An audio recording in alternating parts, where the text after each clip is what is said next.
Students, मैंने पिछले class में नेचुरल नंबर यानी रेशनल नंबर और इरेशनल नंबर, यह दोनों नंबर्स को कैसे नंबर लाइन पर रिप्रेजेंट करेंगे दिखाया था। और आज मैं उसी क्रम में एक दूसरे नंबर को जो रूट में ही है, मान लीजिए कि 3.2 है, इसको नंबर लाइन पर रिप्रेजेंट करने जा रहा हूँ। जितने भी कॉन्सेप्ट को बताया जाए और वह सभी कॉन्सेप्ट एक दूसरे से कितने रिलेटेड हैं और एक के बाद एक कैसे उसको हम लोग समझ रहे हैं, समझने की कोशिश करना है। अब हम जो जो इसका बेसिक पॉइंट्स हैं उसको बताते और आप उस पॉइंट को ध्यान में रखते हुए जरूर बनाने की कोशिश करेंगे। उम्मीद है कि आप एक एक स्टेप को अगर समझते हुए बनाते हैं तो आपको कहीं भी कंफ्यूजन नहीं होगा। ठीक, अब मैं 3.2 को नंबर लाइन पर रिप्रेजेंट करने जा रहा हूँ। सबसे पहले आप ध्यान से मेरी बातों को समझेंगे। OA इसको हम मान लेते हैं, let OA equal to 3.2 unit. पहला हमारा रूट 3.2 दिया हुआ है, लेकिन हमने इसको 3.2 यूनिट लिया।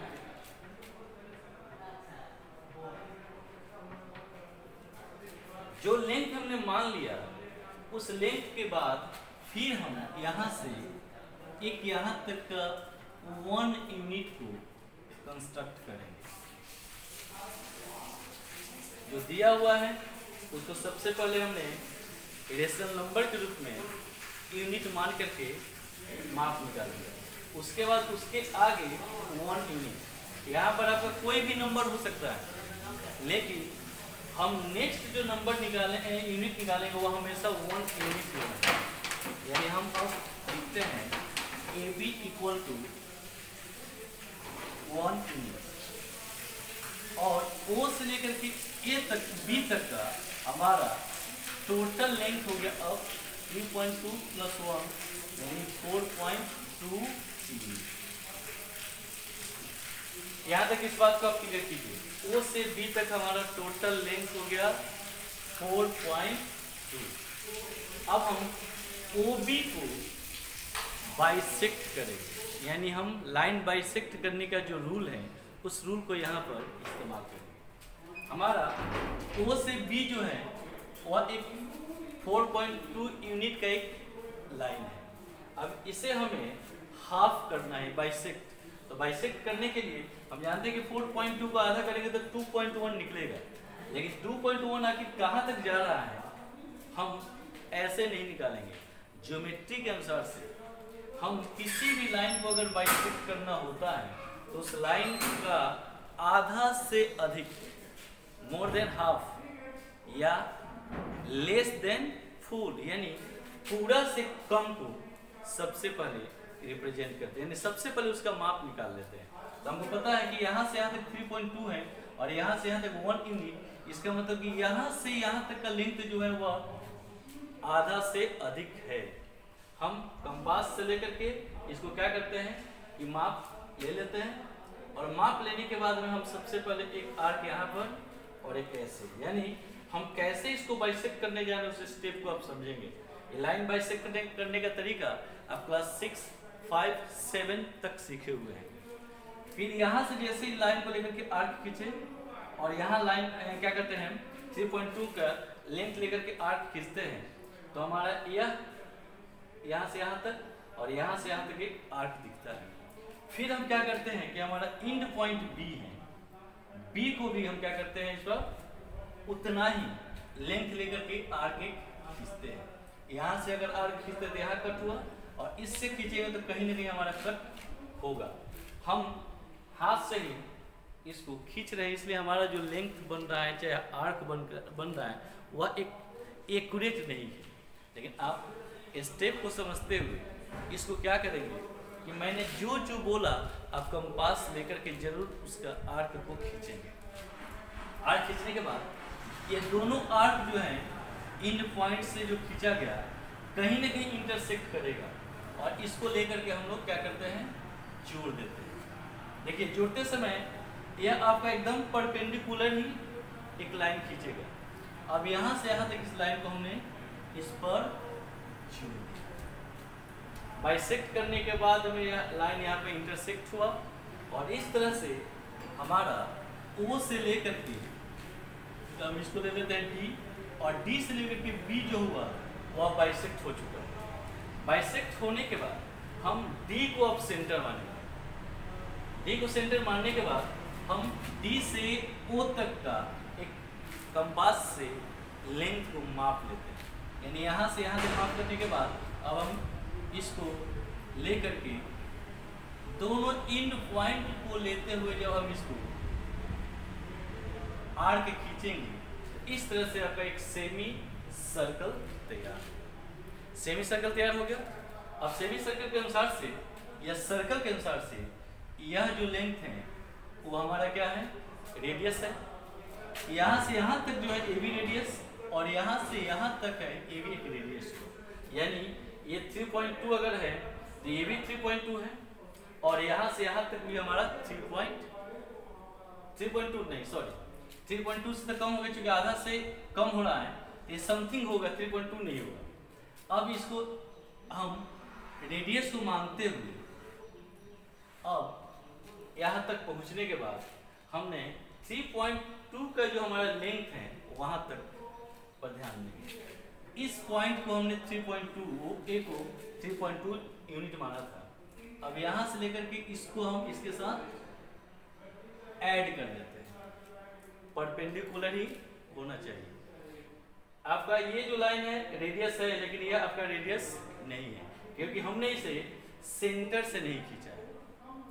अब ये जो लेंथ होगा वह लेंथ आपका किसके बराबर होगा, तो 3.2 के इक्वल होगा।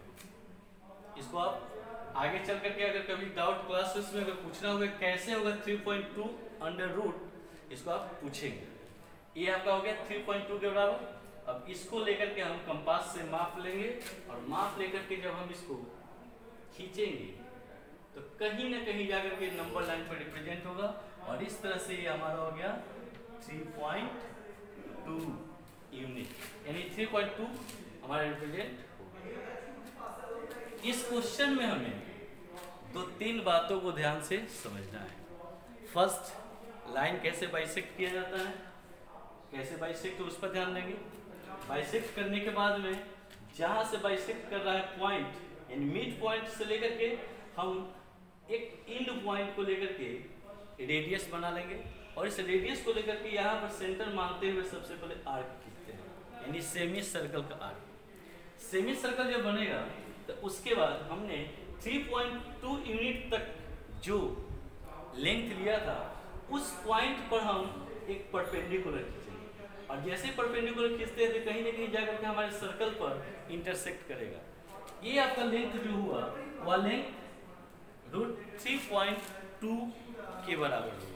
अब 3.2 को जब हम इसमें माप लेते हैं यानी कंपास से, तो हम इस लेंथ को लेकर के फिर यहाँ से एक आर्क खींचते हैं, और ये आर्क आकर के यहाँ पर नंबर लाइन पर इंटरसेक्ट करता है, और इस तरह से जिस जगह पर इंटरसेक्ट किया वही आपका होगा √3.2। और इस तरह से हमने आज यह √3.2 को कैसे रिप्रेजेंट करेंगे सीखे। इसके जगह पर आपका दूसरा कोई भी नंबर हो सकता है, लेकिन स्टेप हमेशा यही होना चाहिए। इस स्टेप को आप अगर जरा सा भी मिस करेंगे तो हो सकता है कि आपका गलत हो जाए, होना ही है गलत। इसलिए आप सोचेंगे कि कैसे हम इस स्टेप को अच्छा से रिवाइज करें, और रिवाइज करके कैसे इसे हम दोहरा करके 2 बार 3 बार 4 बार रिवाइज करके समझ ले, ताकि आपको कहीं परेशानी न हो। That's all. आप इसको जरूर कोशिश करेंगे। ओके।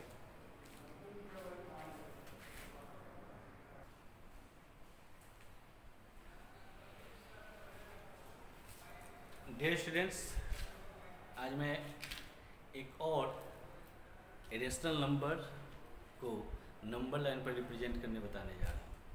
इस पर रेशनल नंबर का जो नंबर है वो आपका इस फॉर्म में दिया हुआ है। मान लीजिए कि डेसिमल के बाद में इसमें 3 डिजिट्स है और यह नंबर रेशनल भी हो सकता है और नहीं करने में टर्मिनेटिंग भी हो सकता है और रिकरिंग भी हो सकता है।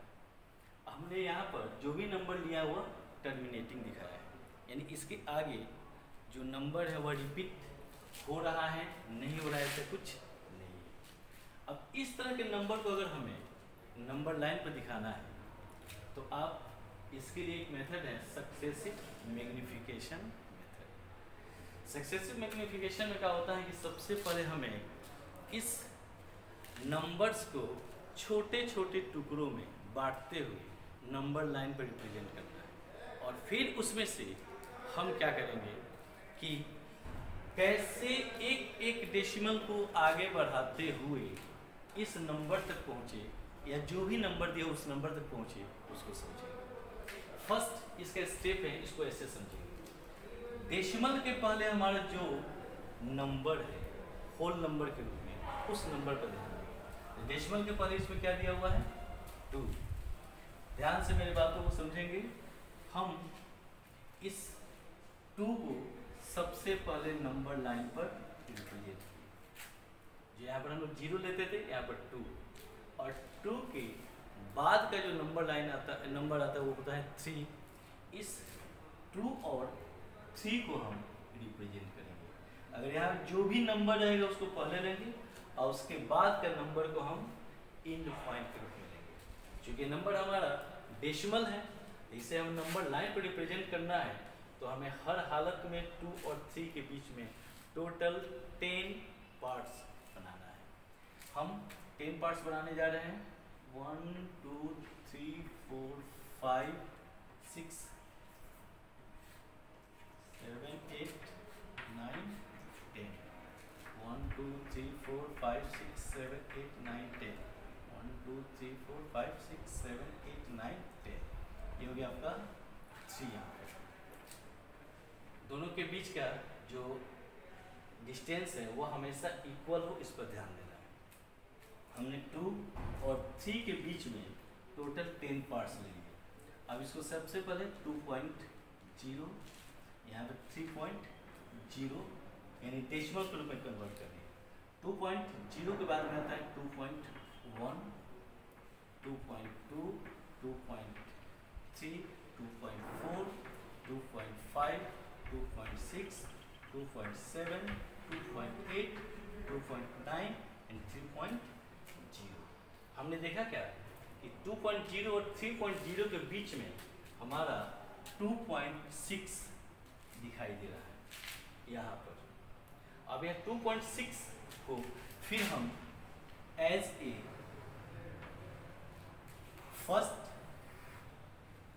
नंबर लेंगे और 2.6 और 2.7 को हम 2.6 को फर्स्ट नंबर एंड 2.7 को एंड नंबर यानी अंत वाला नंबर लेकर के अब चल रहे हैं। हम यहाँ पर 2.6 को सबसे पहले रिप्रेजेंट करेंगे और टोटल 10 पार्ट्स। अब एक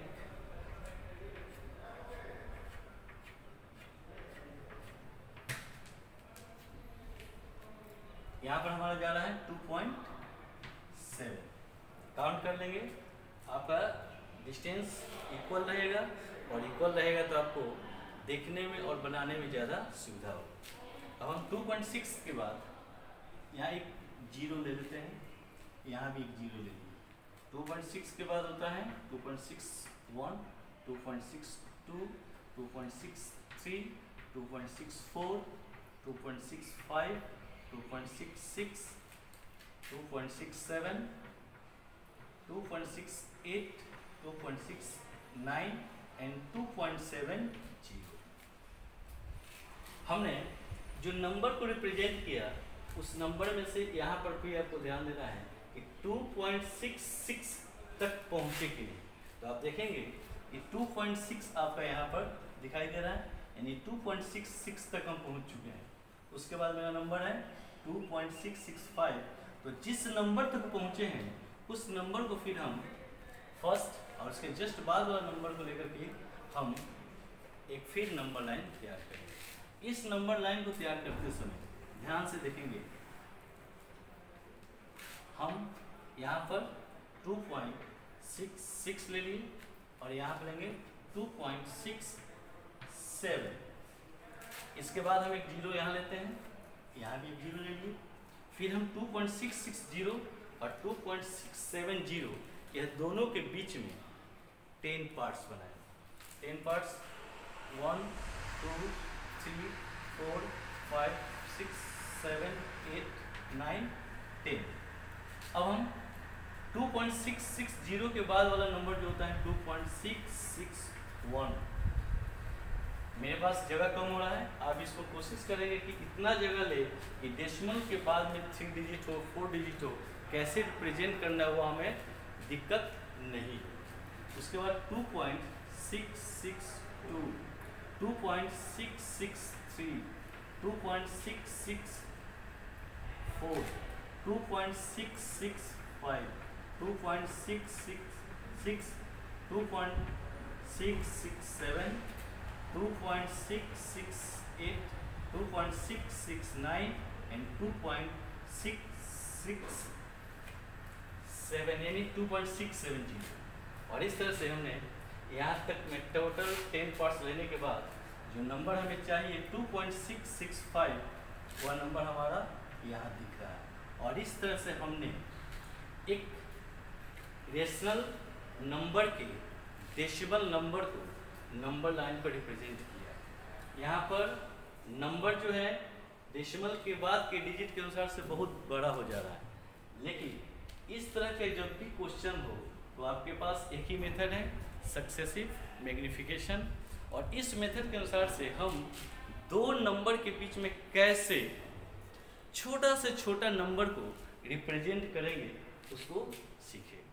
और एक एक नंबर को जैसे जैसे हमने सक्सेसिव यानी बड़ा करते गया, मैग्निफिकेशन का मतलब होता है विस्तार करना, बड़ा करना, जैसे कि हमारे बीच का नंबर जो है वह अपने आप ही निकलता गया।